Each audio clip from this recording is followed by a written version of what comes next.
Hey everybody, what's up? Chad Wesley Smith. Want to talk to you about what I've been doing diet-wise. You may have noticed if you follow along on the channel that I've been getting progressively slimmer over the last few weeks and months. So take a couple steps back here.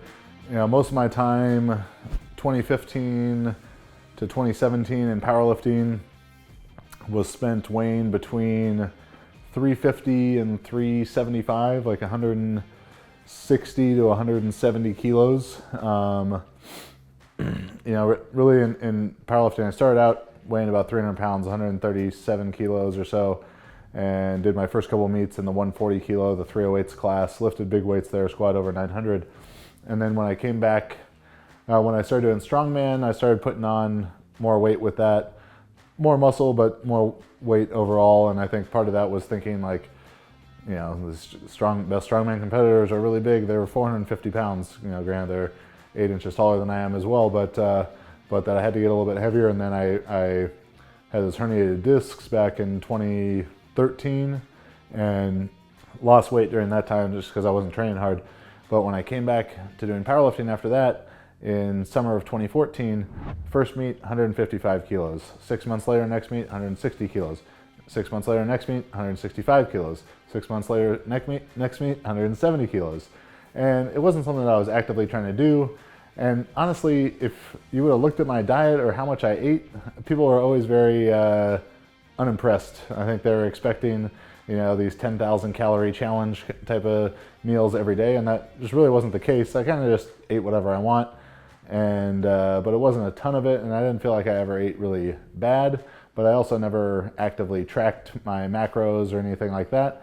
And fast forward to about a year and a half ago, started training jiu-jitsu, knew that at least for the time being, powerlifting was not something I was interested in continuing to pursue. And I was about 365 pounds, I think, on my first day of jiu-jitsu. And even through a year of training jiu-jitsu, I only lost maybe 10, 15 pounds with that training 2 to 4 times a week. My cardio was improving and stuff, but it wasn't until this past October that I actually had got it in my head to come back and do another powerlifting meet, but I was about 355 pounds, around 160 kilos on October 1st, and I wanted to come back and do the LA Fit Expo, which would have been January 2019, but do it back in the 140 kilo, the 308 pound weight class. So at that point I was like, all right, you're 350, we got to get down to like 320 to be able to do a water cut that's not too painful from there. So got the RP Diet app, and I've been great friends with Nick Shaw and Dr. Mike, Dr. James, and all the great people at RP for many years now. And Mike has written me many diets before, none of which I followed very well. Apologies, Mike, for wasting your time there. But the app made it very simple for me. I think I had a bit more of a urgent goal as far as body weight goes. So starting in October at just over 350, got down 340, 335, 330, 325. Unfortunately, in about the middle of December, I suffered an umbilical hernia in the training for that meet, so I had to withdraw from that meet, even though I hadn't actually entered it up to that point anyways. It was just something that I was intending to enter, but and get surgery for the hernia. But I was like, man, this diet has been kind of easy so far. It's simple to follow along with the app. I'm feeling better, so let's keep it going. As of this morning, April 3rd, I was 299.99 pounds. The first time I've been under 300 pounds since probably November of 2010. So 8.5 years spent in over 300 pounds, and feeling good. So I just wanted to show you what the diets really look like, and how simple how simple it can be. Not necessarily easy, but simple. So what you see here is what most of my meals consist of in some varying quantity. the 96.4 lean ground beef. When this is on sale at the store, I'm buying the whole rack of it. White rice from the rice cooker. I get the multicolor pepper packs and chop that up, and then avocado. And then the two maybe most life-saving parts of doing this diet, this broccoli slaw, eating a ton of vegetables. For me, the hardest thing about trying to really increase my veggie intake was just like the chewing. If you have a bunch of broccoli in your bowl or whatever, it just takes a shitload of chewing, and I just got sick of doing that. So found this stuff, all julienned broccoli, carrots, and cabbage. Really easy, especially when I was coming back from the hernia surgery and not able to train very much. That's when I first found this stuff. And as I said, well, I'm not training as much, so let's cut my rice intake, in half, but replace the volume of that rice in broccoli slaw. So this stuff has been a lifesaver. Super easy. You go through a couple bags of this a week. And then the best dressing, this Bolthouse Farms cilantro avocado dressing. It's only 3.5 grams of fat in a serving. So in this whole thing, 14 servings in this bottle. That's what, like 50, 60 grams of fat in the entire bottle. Granted, I probably go through like 1.5, maybe 2 of these bottles in a week, but it's really not increasing the fats that much. And that was the biggest thing for me, I think, when I wasn't tracking my foods, and I thought that, I don't really eat that bad. Like, I don't see why I can't lose weight easier. And it's that my fats were always much higher than I gave them credit for, whether that was, throwing a little olive oil in the pan or a little cheese here, a little butter here, and it added up pretty fast. So now, almost all the fats are coming through these two, or like natural peanut butter with the oatmeal and casein before I go to bed. But yeah, this is kind of what all the meals get made up of, depending on a little bit less of this and a little bit more rice sometimes, or vice versa. And this is 80% of the meals, some combination of this, or maybe trade the ground beef out for steak or chicken. But yeah, most of the meals are looking like this. So I usually end up eating like 3 or 4 food meals per day. When I wake up first thing in the morning, I'll just have like 50 grams of whey mixed with coffee. While I'm checking emails and doing all that stuff, and depending on what day it is and how much I'm training that day, will dictate when the next meal of the day is. So this morning I trained a bit earlier than normal, had some hard jiu-jitsu training for about 2 hours. So I'm trying to get about 1 gram per pound of body weight. So by weight, that's going to be like 350 grams of ground beef, and I'll have this, or a meal comparable to this, like 3 times today, and then shakes as well.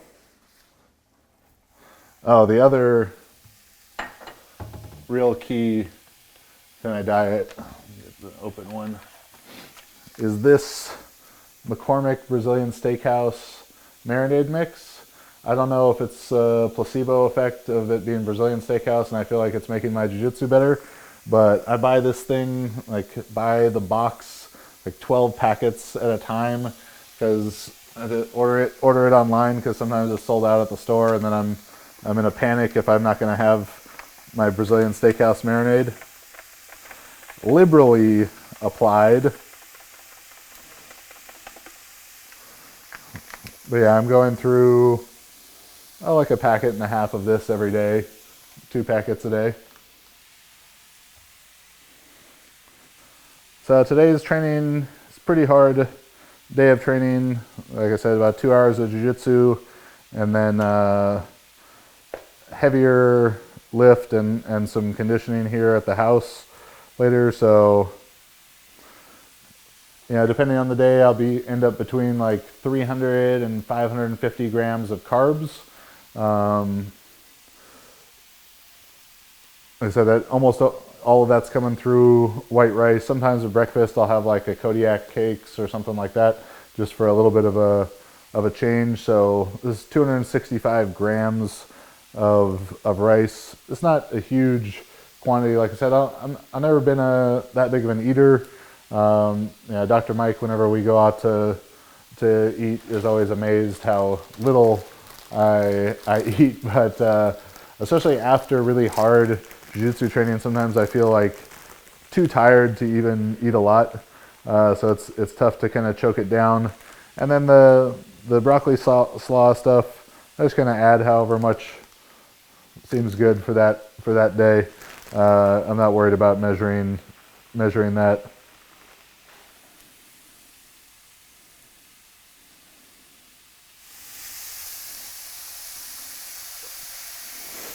I don't profess to be some kind of diet expert or anything. I'm just telling you what I've been doing. Read the RP diet book for that kind of stuff. Peppers taste good and are easy to prepare, so they get included a lot.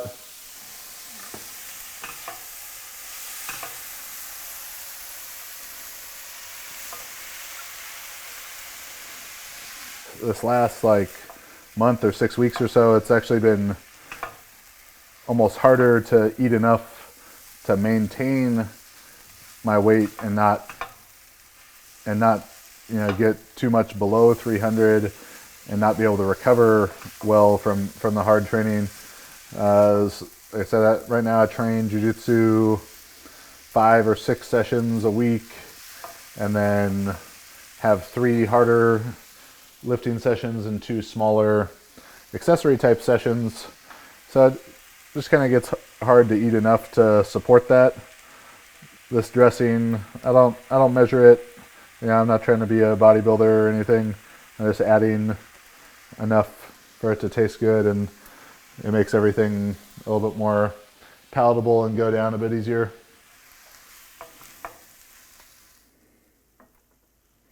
So this meal is like about 70 grams of protein, 80 grams of carbs, 30 grams of fats, maybe a little bit higher on the fats. Like I said, I don't measure that dressing, but not any higher than like 40 grams. And depending on before training, after training type of stuff, I might leave out the avocado to keep the fats a little bit lower in favor of 30 to 50 extra grams of rice. But pretty simple. And then I end up with this delicious bowl of, like I said, about 70 grams of protein, 80 grams of carbs, 30 grams of fat, all kinds of macros and micros from, I think there's micros, I don't know, there's vegetables in there, so those are micros, I'm pretty sure. But this is what I've been doing diet-wise. I said this is maybe 80% of my meals look like this. Sometimes chicken instead of ground beef, sometimes steak instead of ground beef, varying amounts of rice and avocado, but pretty consistent that it looks something like this. The RP Diet app has been hugely useful for me. Like I said, I started using that in October 1st. I was just over 350. The last month, 6 weeks, I don't use it every single day because I just know what it's going to say at that point, and because of the way that I tend to break my training up into a lot of 2 and even 3 sessions per day, I found that I was able to make the adjustments a bit better for myself to make it easier to hit the right macros, but even the timing was changed a bit from what the app was giving me there even though you have the option for 2 sessions a day in the app. So I just, keep the nutritional priorities in mind, calorie balance, the most important, macro breakdown after that, then nutrient timing, food quality, and supplements, sort of the icing on the cake at the end. But it's been really, really useful for me. Check it out. iPhone, Android, all that good stuff.